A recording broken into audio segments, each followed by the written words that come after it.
आदरणीय श्री बाला साहब ठाकरे जी की 25 साल पुरानी साथी बीजेपी से अलग होकर शिवसेना ने महाविकास अघाड़ी गठबंधन सरकार तो बना ली, लेकिन उद्धव ठाकरे के विधायकों का राजनीतिक करियर पूरी तरह से बर्बाद होता हुआ दिखाई दे रहा है। शायद यही कारण रहा कि शिवसेना के नेता छटपटाने लगे और अपने आका से घर वापसी की भीख मांगनी शुरू कर दी। अगले 100 सालों तक महाविकास अघाड़ी गठबंधन में रहने का दावा करने वाले मुख्यमंत्री उद्धव ठाकरे पिछले 1.5-2 साल में ही एनसीपी और कांग्रेस से तंग आ चुके हैं। महाविकास अघाड़ी गठबंधन में पड़ी आपसी फूट अब खुल करके सामने आ गई है और शिवसेना के नेताओं ने बीजेपी की चौखट पर पहुंचकर नाक रगड़ने की सलाह देने वाले पत्र उद्धव ठाकरे को लिखे हैं, जो साफ तौर पर शिवसेना के विधायकों की उस घुटन को दिखा रहे हैं जिसमें उद्धव के विधायक एनसीपी और कांग्रेस के साथ एक पल भी नहीं रहना चाहते। एनसीपी और कांग्रेस के घोटालेबाज नेताओं की संगत का ये परिणाम रहा कि शिवसेना भी पूरी तरह से जनता को लूटने वाली पार्टी बन गई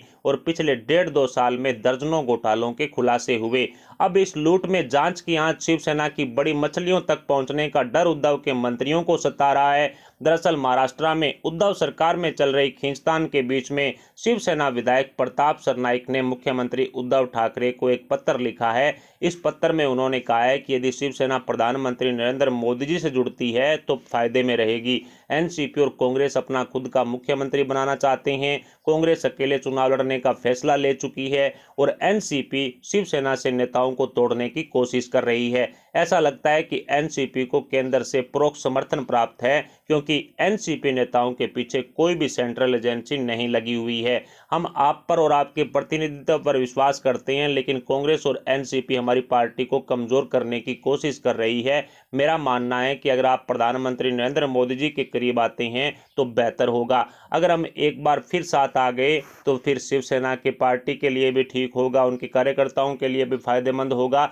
इस तरह की बात प्रताप सरनाईक ने कही है। आगे शिवसेना विधायक प्रताप सरनाईक झूठ बोलते हुए उद्धव ठाकरे से अपील करते हैं कि बिना किसी गलती के सेंट्रल एजेंसियां हमें निशाना बना रही है। अगर आप प्रधानमंत्री नरेंद्र मोदी जी के करीब आते हैं तो रविंद्र वाइकर, अनिल परब, प्रताप सरनाईक जैसे शिवसेना के घोटालेबाज नेताओं और उनके परिवारों की पीड़ा समाप्त हो जाएगी। ये शिवसेना के कार्यकर्ताओं की भावना है। ये बात सरनाईक की तरफ से कही गई है। यानी कि सैकड़ों करोड़ की लूट मचाने वाले शिवसेना के घोटालेबाज नेता प्रताप सरनाईक ने अपने आप को पाक पवित्र साबित करते हुए प्रधानमंत्री नरेंद्र मोदी जी की शरण में जाने वाली बात कह करके हिंदुस्तान के प्रधानमंत्री को बदनाम करने वाली कोशिश की है। लेकिन देश भली भांति जानता है कि प्रताप सरनाईक जैसे घोटालेबाजों को पीएम मोदी जी बिल्कुल भी नहीं बख्शते हैं। गौरतलब है कि शिवसेना विधायक प्रताप सरनाईक फिलहाल ईडी के शिकंजे में हैं। उन्होंने कहा कि भाजपा के साथ बीएमसी में गठबंधन हुआ तो उसका फायदा पूरी तरह से शिवसेना को होगा। सरनाईक का आगे कहना है कि राज्य और केंद्र के बीच में जो संघर्ष चल रहा है उसके बीच में उनके नेता पीछे जाते हैं, लेकिन पूरा महाराष्ट्र जानता है कि सरनाईक द्वारा किए गए घोटालों की जांच केंद्रीय एजेंसियां कर रही है, जिसके चलते उनके घर पर छापेमारी हो चुकी है। सरनाईक की गिरफ्तारी को लेकर के भी कई तरह के कदम उठाए जा चुके हैं। ऐसे में सरनाईक अपने आप को बेगुनाह बताने की कोशिश कर रहा है और केंद्र सरकार पर बदले की भावना से शिवसेना के विधायकों को तंग करने का आरोप थोप रहा है। प्रताप सरनाईक ने पत्र में आगे लिखा है कि एनसीपी कांग्रेस के नेता अपनी पार्टी के विस्तार में व्यस्त हैं। एनसीपी और कांग्रेस महाराष्ट्र में बड़ी पार्टी बन रही है एवं शिवसेना दिनों दिन छोटी होती जा रही है। ऐसे में घर वापसी करने के अलावा शिवसेना को बचाने का दूसरा कोई उपाय नहीं है। ऐसे में साफ भी हो चुका है कि शिवसेना के घोटालेबाज नेताओं को केंद्रीय एजेंसियां जैसे कि ईडी, सीबीआई, आईटी, इसके अलावा एनसीपी द्वारा किए गए खुलासों से गिरफ्तारी का डर सताने लगा है, जिसके कारण एनसीपी और कांग्रेस से गठबंधन तोड़ने की बात अब शिवसेना के विधायक करने लगे हैं। दूसरी तरफ बीजेपी नेता और महाराष्ट्र के पूर्व मुख्यमंत्री देवेंद्र फडणवीस ने साफ कह दिया है कि घोटालेबाजों का हिसाब होकर रहेगा। जनता को लूटने वालों को बिल्कुल भी बख्शा नहीं जाएगा।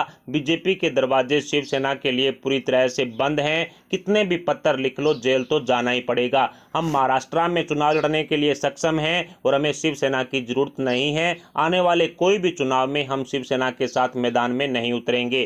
बीजेपी नेताओं ने दो टूक शिवसेना प्रमुख उद्धव ठाकरे और उनके विधायक मंत्री नेताओं को जवाब देते हुए कह दिया है कि घर वापसी वाले रास्ते पूरी तरह से ब्लॉक हो चुके हैं। एक तरफ भारतीय जनता पार्टी शिवसेना की घर वापसी पर ताला लगा चुकी है, तो दूसरी तरफ महाविकास आघाड़ी गठबंधन सरकार में बराबर की पार्टनर कांग्रेस ने शिवसेना के खिलाफ मोर्चा खोल दिया है। इन सभी मुद्दों पर आपके क्या विचार है? आप अपने विचार हमें कमेंट बॉक्स में जरूर बताएं। साथ ही वीडियो को लाइक करके हमारे चैनल को सब्सक्राइब जरूर कर लें। अभी के लिए इतना ही, मिलते हैं अगली बड़ी अपडेट के साथ। तब तक के लिए जय हिंद, जय भारत।